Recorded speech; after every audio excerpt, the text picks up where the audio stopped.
청취자 여러분 안녕하십니까. 전혀 다른 세상을 꿈꾸는 2013 꼴통경제 진행자 한국진보연대 정책국장 한선범입니다. 우리사회연구소 연구원 백남주입니다.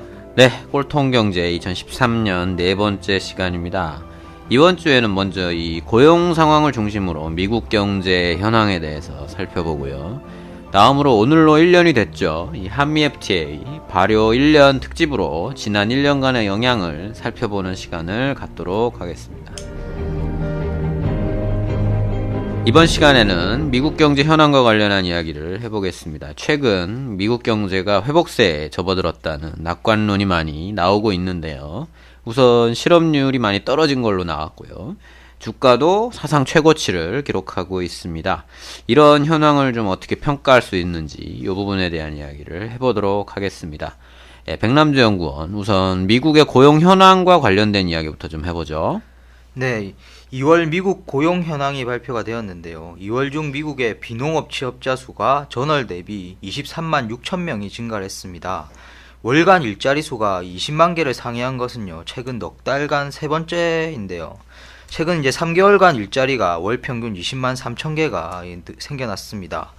일자리 증가 수가 20만 개씩을 이게 넘고 있다는 것은 일자리 증가 추세가 좀 나타나고 있는 것으로 평가할 수도 있을 것 같은데요. 실업률도 7.7%를 기록을 했습니다. 1월 7.9%에 비해서 0.2%포인트 하락을 한 수치고요. 2008년 12월 이후 최저치를 기록을 했습니다. 주택 경기가 일정 정도 바닥을 치면서 이 건설 부문 등에서 일자리가 많이 늘어나는 모습을 보이고 있습니다. 네, 7.7%라면 여전히 낮은 수치는 아니지만 이전에 실업률이 10%를 넘어가던 상황과 비교하면 꽤 많이 떨어진 거다 이렇게 볼 수가 있는데요. 그렇다면 이제 고용 상황이 이렇게 회복되고 있는 걸로 이렇게 봐야 되는 건가요? 네, 뭐 수치만을 놓고 보면요, 일자리가 증가하고 있는 건 사실인 것 같고요. 하지만 이를 이제 국민들이 느끼는 고용 회복이라고 평가하기는 힘들다고 생각이 됩니다. 일자리 증가세의 대부분은 일주일에 35시간 미만만 일하는 이 파트타임직인 것으로 나타나고 있거든요. 이 뉴욕타임즈 보도를 보니까 2007년 12월 미 금융위기가 본격화된 이후에 580만 명의 미국인들이 정규직을 잃은 것으로 이렇게 알려진 반면에 같은 기간 동안 파트타임직만 280만 개가 증가를 했습니다. 금융위기가 막 시작됐을 당시에 노동자의 약 16.9%가 파트타임직이었는데요. 이 비율이 최근에 19.2%까지 상승을 했습니다. 그리고 이제 파트타임을 선택하는 이유가 경제적인 이유라고 응답한 비율이 크게 늘어나고 있는 상황이고요. 이제 경제적인 이유로 파트타임이라도 일을 하지 않으면 안 되는 이런 상황이라는 것이죠. 그래서 통계청이 파트타임직 노동자 중에 정규직을 희망하는 사람을 실업률 집계에 포함시키면 미국의 실업률은 이전 수치의 2배에 달하는 14.3%에 달하는 것으로 나타나고 있습니다. 예, 우리나라와 비슷하군요. 네, 그렇죠. 이명박 정부 시기에 일자리 수가 늘어나긴 했지만 정권 초반에는 이제 4대강 사업이나 정부의 공공근로 등으로 인한 임시직, 파트타임 일자리가 많이 늘어났고 최근에는 이제 영세 자영업에서 일자리가 많이 늘어나고 있지 않습니까? 그렇죠. 이명박 정권 시기 양질의 일자리가 늘어나기보다는 불안정한 일자리 중심으로 일자리가 만들어져 왔었죠. 그래서 일자리 숫자만을 놓고 보면 고용이 회복이라고 할 수 있을지 모르지만 이런 상황을 가지고 국민들이 고용이 회복되었다고 느끼지 않는 것과 마찬가지라고 보시면 될 것 같습니다. 또한 한 가지 더 지적해야 하는 것은요. 미국에서 최근에 이 고령화와 대학 진학률이 이렇게 상승을 하면서 근로 내지 이제 구직 인구의 비중이 거의 30년 만에 최저치를 기록했다는 것입니다. 2월의 경우에 34개월 연속으로 미 실업자들 중 이 구직 희망 인구보다 포기 인구가 더 많은 것으로 나타났는데요. 이제 실업률이 낮아진 데는 이렇게 구직을 포기하게 되면 실업률 통계에서 이렇게 빠지게 됩니다. 그러면 구직을 포기하는 사람이 많아지면 많아질수록 실업률 자체는 개선되어져 버리는 이런 효과가 아이러니하게 이렇게 나타나게 되는 거죠. 그래서 이러한 구직 포기 인구가 많이 늘어난 것도 미국의 실업률 개선에 좀 영향을 준 것 같고요. 그리고 장기 실업자 수도 여전히 많은 상황입니다. 미 실업자들 같은 경우에 평균 8개월 이상 실직 상태에 있고 이 중에 4분의 1 이상은 적어도 1년간 구직 활동을 벌이는 것으로 조사가 되었는데요.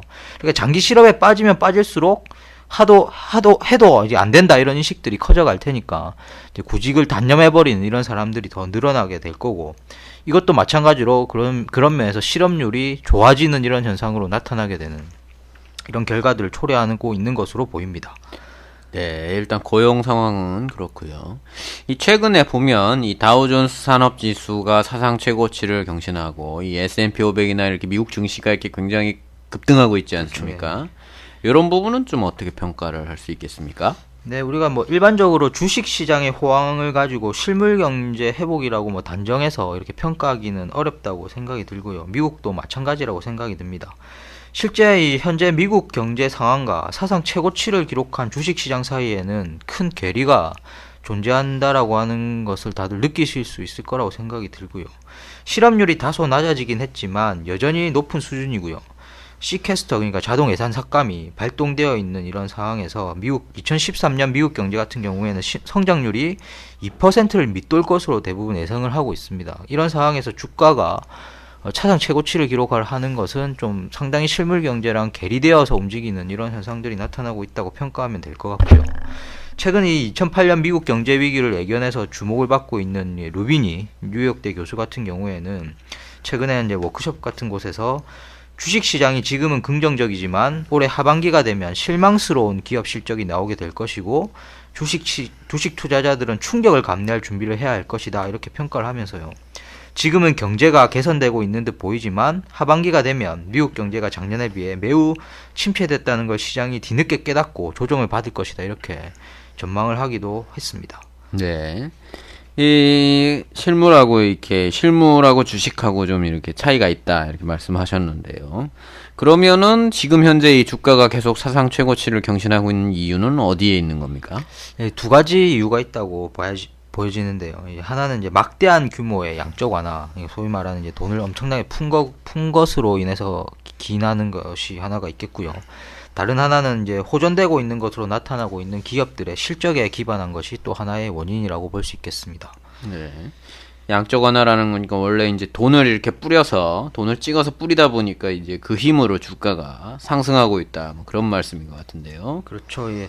좀 우리가 주목해야 하는 것은 이제 단순히 주가가 오르고 경제 지표가 개선되고 있는 것이 아니라 이 천문학적인 액수의 돈을 뿌리고 구제금융을 하고 있는데도 상황이 이 정도밖에 되지 않는다라는 것이라고 생각이 듭니다. 그냥 단순히 주가 지수만 보는 게 아니고요. 이제 그 정도로 돈을 뿌리면서 이렇게까지도 되지 않는 것이 오히려 이상한 상황이라고 평가를 할 수 있는데요. 현재 주가 상승 같은 경우에는 이제 말씀하셨던 것처럼 이 실물 경제 회복보다는 양적 완화로 인해서 풀린 돈이 일시적으로 주식시장에 몰려들면서 주식이 급등하고 있는 것으로 파악하는 것이 적절하다고 생각이 듭니다. 예, 기업들의 실적이 개선되고 있다. 뭐 이런 건 또 어떤 부분인가요? 보통 우리가 주가라고 하는 게요, 전체적인 국민들의 생활 여건 이런 걸 반영해가지고 주가가 오르고 떨어지고 이렇게 하진 않습니다. 보통 네. 이제 뭐 기업들의 실적이나 배당을 많이 받을 수 있을 것 같다, 이 주식을 사면. 이런 걸 가지고 이제 주가가 오르고 내리고 이렇게 하게 되는데요. 최근 미국 기업들의 이익이 증가하는 모습을 보이고 있다라고 하고, 이것이 이제 주가를 끌어올리고 있다 이렇게 이야기를 합니다. 근데 문제는 왜 기업 이익이 늘어나고 있느냐 하는 것을 이제 살펴봐야 되는 건데요. 그 이유는 이제 뭐 단순히 기업들이 뭔가 새로운 생산 시스템을 만들어내고 뭐 기술 혁신을 하고 이런 것보다는 비용을 노동자들에게 전가시키고 있기 때문입니다.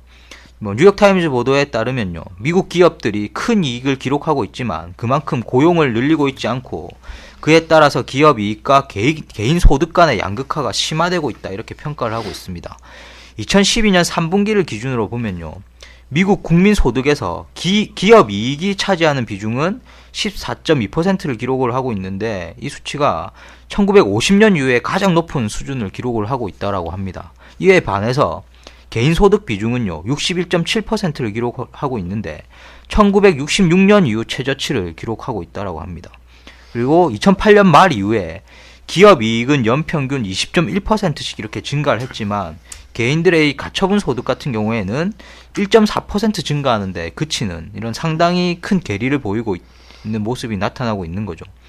더불어서 대기업들 같은 경우에는 C캐스터가 발동이 되었는데 이 C캐스터에 대해서도 비용 삭감 정책으로 대응할 것이기 때문에 이익에 미치는 영향은 미미한 수준에 그칠 것이다. 이렇게 평가를 하고 있습니다. 즉, 이 경제가 어려운 여건에서 노동자들에게 비용을 전가시키면서 기업들의 이익을 이렇게 올려왔던 이런 상황이 지금 나타나고 있다는 거죠.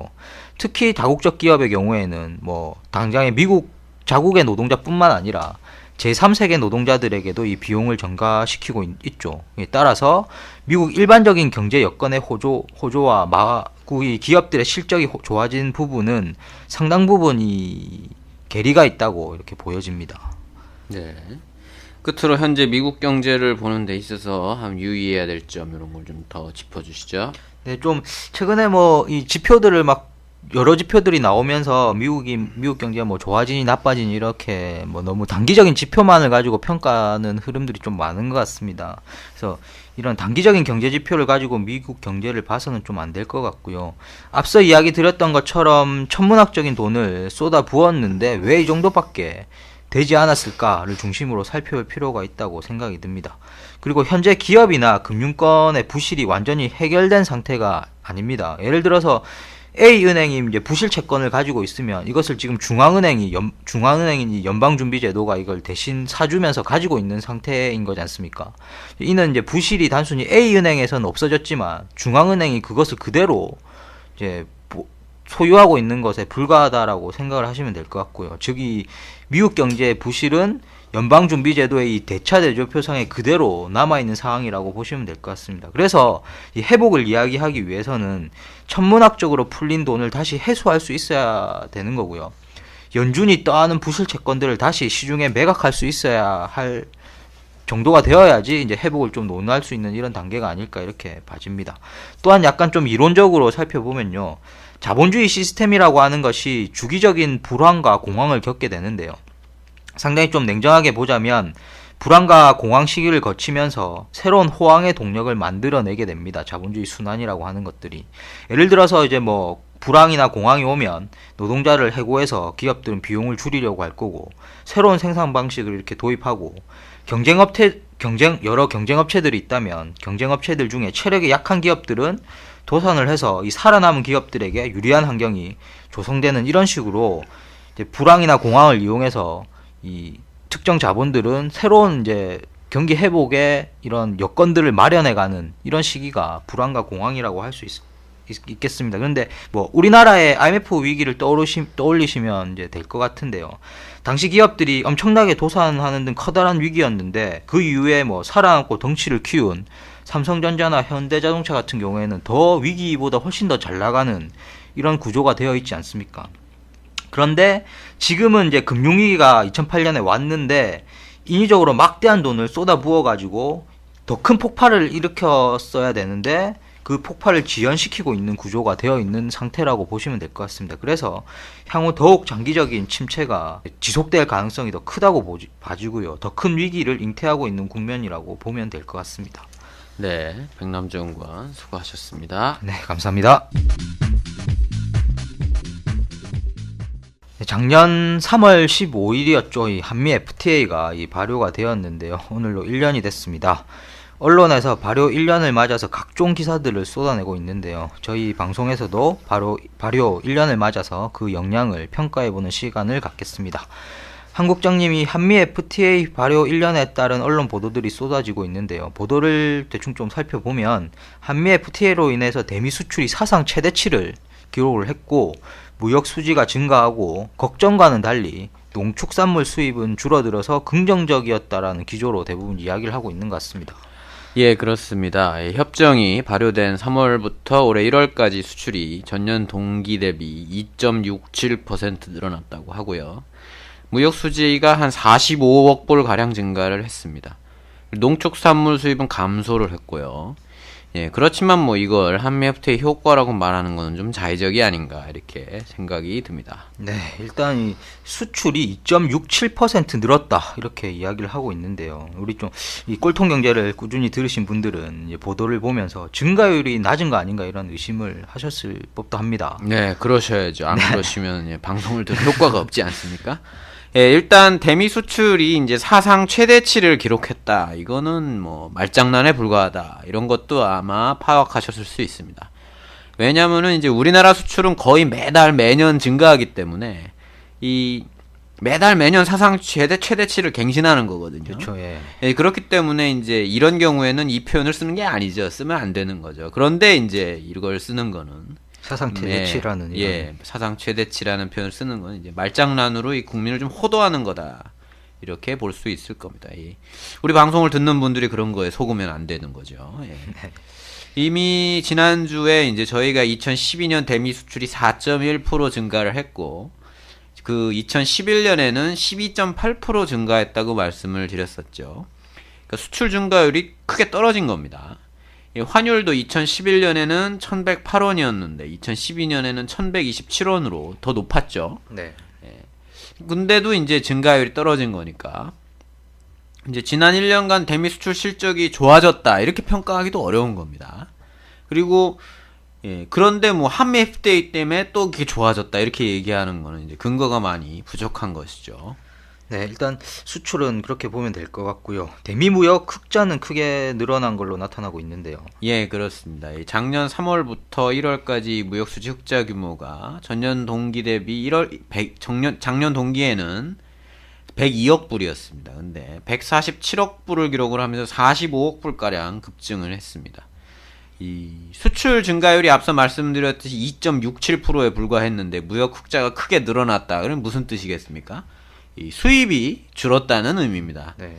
그래서 작년 3월부터 이제 올해 1월까지 수출이 2.67% 늘어났는데 수입이 7.35%나 줄어들었습니다. 그러니까 이제 무역 수지가 늘어난 건 수출이 잘 돼서 늘어난 게 아니라 수입이 줄어들어서 늘어난 것이다. 그래서 이거는 그렇기 때문에 한미 FTA의 영향이라기보다는 내수 위축이나 여타 일시적인 요인들이 작용했기 때문이 아닌가 이렇게 보는 것이 적절하지 않을까라고 생각이 됩니다. 네, 그 일시적 요인이라고 하셨는데 이건 구체적으로 어떤 걸 말씀하시는 건가요? 일단 작년 3월 15일부터 연말까지 이 미국산 농산물 수입액이 48억 4천만 불로 전년 동기에 59억 4천만 불보다 한 11억 불가량 줄어들었습니다. 엄청나게 줄어든 거죠. 네. 왜 그러냐면 작년에 미국에 큰 가뭄이 들었죠. 그래서 옥수수 생산이 확 줄었습니다. 그러면서 이제 옥수수 수입이 16억 불에서 6억 불로 이 10억 불가량 줄어들었습니다. 그리고 작년 4월에 미국에서 광우병이 발생을 하면서 이 미국산 쇠고기 수입이 4억 1천만 불을 기록을 했습니다. 그래서 전년 동기에 이 5억 2천만 불 대비한 1억 불가량 감소를 한 거고요. 돼지고기 수입도 급감을 했습니다. 왜냐하면 이 구제역 발생 이후에 수입이 증가를 했었고, 그 다음에 그 이후에는 국내 사육두수가 또 증가를 하면서 감소하게 된 겁니다. 구제역이 한 2년 됐죠. 네. 그러니까 구제역이 벌어진 당시에는 막 수입을 한 거죠. 그러니까 수입량이 확 증가했다가 이제 구제역이 이제 1년 지나면서 이제 돼지 사육이 늘어나면서 수입이 확 줄어드는 이런 현상이 발생을 한 것입니다. 광우병 같은 경우에는 이 우리나라 정부가, 한국 정부가 이 광우병이 발생을 했는데도 수입을 중단하지 않았었습니다. 그죠? 그렇죠. 그런데도 불구하고 이제 불안하니까 수입이 많이 줄어든 것이죠. 그런 부분에서 이제 이 농축산물 부분에 이 큰 수입이 크게 줄어든 면이 이렇게 있습니다. 네, 언론에서는 이 농축산물 수입 감소를 마치 이제 우려했던 농업 분야가 선방한 것처럼 보도를 하고 있는데요. 자세히 보면 좀 일시적인 이런 요인에 의한 거라고 봐야겠군요. 그렇습니다. 이 부분은 이제 일시적인 요인들이 해소되면 다시 급증할 가능성이 높기 때문에 구조적으로 이제 무역 구조가 개선됐다 이렇게 평가하기는 어렵습니다. 그리고 이 농업 분야에서 이제 그 부분은 그런데 미국산 과일 수입이 급증하면서 피해가 현실화되고 있습니다. 이 발효일 이후 12월까지 오렌지 수입이 전년 동기 대비 한 33.4%, 이제 그리고 체리는 78% 증가를 했고요. 미국산의 레몬, 포도, 석류, 아보카도, 자몽, 호두, 아몬드 등의 수입도 급증했습니다. 그래서 한 유통업계의 집계에 따르면 이 발효일 이후에 11월까지 미국산 과일 매출이 전년 동기 대비 54.1%가 늘었고, 수입 과일 매출 중에 미국산 과일 비중이 40.8%로 2년 새 2배가 됐다고 합니다. 그러니까 일치적 요인이 없는 쪽에서는 이제 농업의 타격이 가시화되고 있는 것이죠. 네, 일단 수출 증가나 무역 흑자 증가나 농산품 수입 감소 같은 부분의 구체적 사항을 보면 이게 한미 FTA로 인해서 발생한 긍정적 효과라기보다는 그렇게 긍정적 효과라고 보기는 어렵다는 이런 판단을 할 수 있을 것 같습니다. 그렇죠. 예. 지금까지 나온 통계를 갖고 이제 할 수 있는 말은 한미 FTA가 대미 상품 수출 증가와 무역 흑자에 긍정적인 영향을 줬다고 할 수 있는 근거는 없다.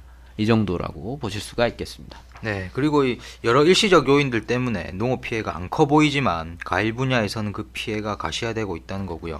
예, 그렇습니다. 앞으로 관세가 계속 떨어질 것이기 때문에 피해는 아마 더 커지지 않을까 이렇게 보여집니다.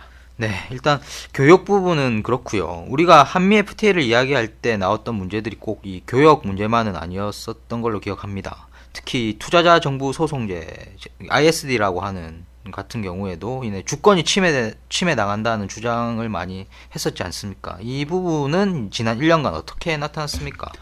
예, 지난 1년간은 한미 FTA가 이 주권 침해 협정이라는 게 매우 명백해진 기간이었습니다. 사례들 말씀을 드리면요. 우선 2013년 7월, 그러니까 올해 7월이죠. 올해 7월부터 시행될 예정이던 이 저탄소차 협력금 제도의 시행이 2015년 1월로 연기가 됐습니다. 이 제도는 이산화탄소 배출량이 적은 소형차 구매자한테는 한 50에서 300만 원의 보조금을 지급을 하고 배출량이 많은 중대형 차에는 50에서 300만 원의 부담금을 물리는 제도인데요. 미국이 이제 작년 6월부터 이 제도가 한미 FTA 위반이라고 계속 제도 도입을 포기하라고 요구를 하면서 결국 시행 시기가 연기가 된 거죠. 아시다시피 미국은 대형차가 많지 않습니까? 연비가 네. 아주 나쁜 대형차들을 미국이 주로 파는데, 이 제도는 이제 가격 상승을 유발하게 되는 것이죠. 그래서 아마 2015년에도 이제 도입을 하기 어려울 것이다, 이렇게 보는 게 일반적인 전망일 것 같습니다. 또 미국은 2013년 1월에 이 우리나라 정부의 이 IT 네트워크 장비 구축 운영 지침에서 이제 중소기업을 우대하는 정책이 그거를 이제 두고 있는데 그거에 대해서 이제 한미 FTA 위반이라면서 개정 요구 공문을 보냈습니다. 그리고 뭐 이전에 말씀드렸던 내용인데요. 주로 농민이나 서민들이 주로 이용하는 우체국에서 이 우체국이 이제 보험 가입 한도를 늘리려던 이 계획이 한미 FTA 위반이라고 이제 주한미 상공회의소의 반대에 의해서 백지화가 됐고요. 이 약가 적정화 방안에서 설치되는 이 독립적 이익기구에 원래 이제 자문기구라고 이렇게 얘기를 했었는데 여기에 이제 결정권을 부여하라는 미국의 요구가 계속되고 있어서 복지부가 곤욕을 치르고 있는 이런 상황이고요. 네, 그리고 얼마 전에 론스타가 이 매각 승인 지연에 따른 손실을 이유로 우리 정부에 ISD를 걸었다는 보도도 많이 나왔었던 걸로 기억합니다. 예, 그렇습니다. 앞으로 문제가 발생할 소지들이 많은 거죠. 론스타가 비록 한 벨기에 투자보장 협정에 의해서 그런 거다는 말장난이죠. 론스타는 미국의 사모 펀드인 거고, 돌아서 하는 거지만 결국은 이제 ISD나 FTA의 영향인 건데요.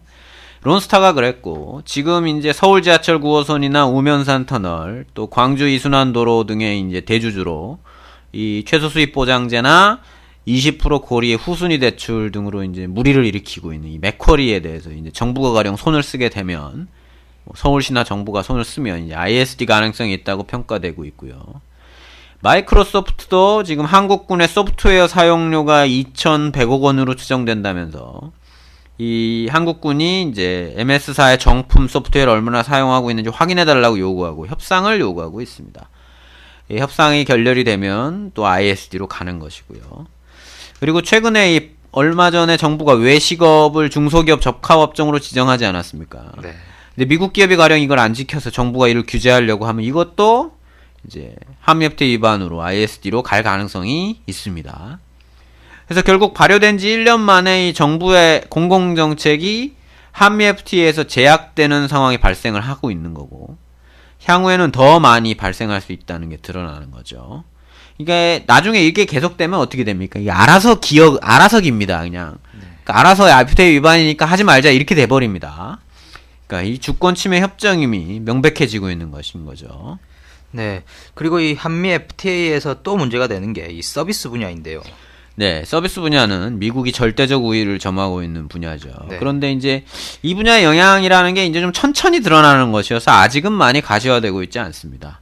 그러니까 역으로 이 말은 아직 한미 FTA의 영향이 본격화되지 않았다 이렇게 보는 것이 맞다는 거죠. 이제 우선 경제자유구역에서의 외국인 영리병원이 허용이 됐습니다. 그런데 이게 외국인 영리병원이 아니라 사실상 국내 영리병원이다 이런 평가를 받고 있죠. 국내 기업이 50%까지 투자를 할 수 있고 외국 의사는 10%만 있으면 되고 이제 국내 환자 진료 제한이 없습니다. 그러니까 사실상 이제 국내 영리병원인 거죠. 이 영리병원 설립 문제는 이제 한국 정부가 자유재량으로 할 수 있는, 그러니까 마음만 먹으면 안 해도 되는 이제 미래 유보 영역인데요. 이 경제자유구역은 여기에서 예외입니다. 그러니까 미래 유보가 아닌 거죠. 그러니까 역진 불가능 조항이 적용된다는 거죠. 네. 그렇기 때문에 그래서 이제 영리병원이 들어서면 되돌릴 수가 없는 것이고, 이제 경제자유구역이 이제 우리나라의 일부에만 있는 거면 모르겠는데, 우리나라에 지금 경제자유구역이 인천, 송도와 대구, 부산, 그리고 그러니까 6개 지역 18개 시였는데, 이명박 정부 들어서 여기 충북하고 강원에 하나씩 더 지정을 했습니다. 그래서 사실상 전국적으로 영리병원을 설립할 수 있게 된 겁니다. 이제 그러면서 이제 최근에 인천경제자유구역 영리병원의 우선 협상 대상자로 이 일본의 다이와증권과 삼성물산, 삼성증권, 그리고 KTNG의 컨소시엄이 선정이 됐습니다. 예, 삼성 영리병원인 거죠. 그러니까 다이와증권은 재무적 투자자겠죠.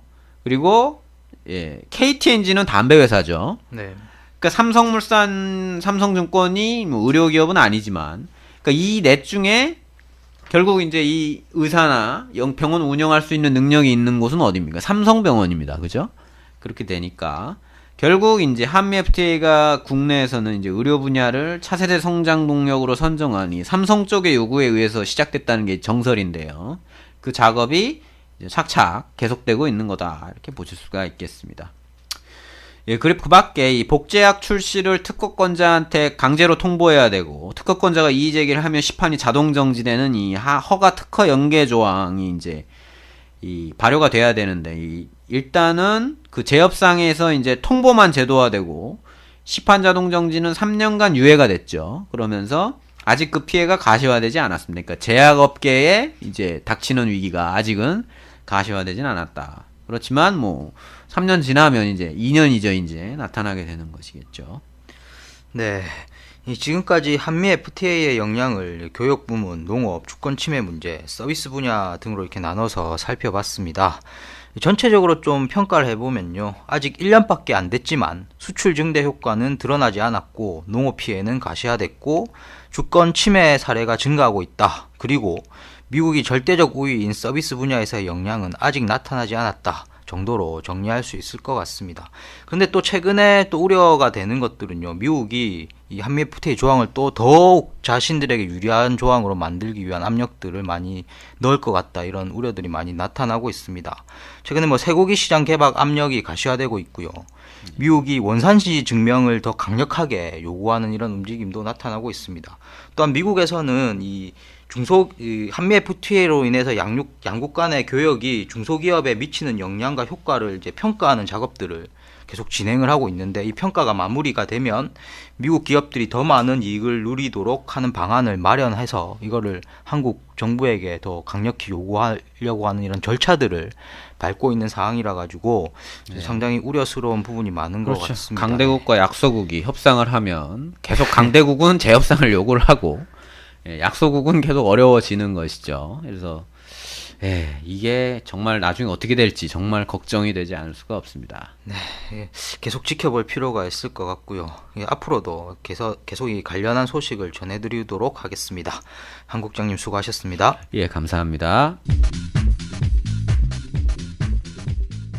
네, 이번 주 꼴통경제는 이렇게 해서 마치도록 하겠습니다. 이번 주에 이제 한미 FTA 1년 특집으로 2개 정도로 이렇게 축소해서 진행을 했고요. 예, 청취자 여러분, 다음 주에 뵙도록 하겠습니다. 예, 안녕히 계십시오. 네, 안녕히 계십시오.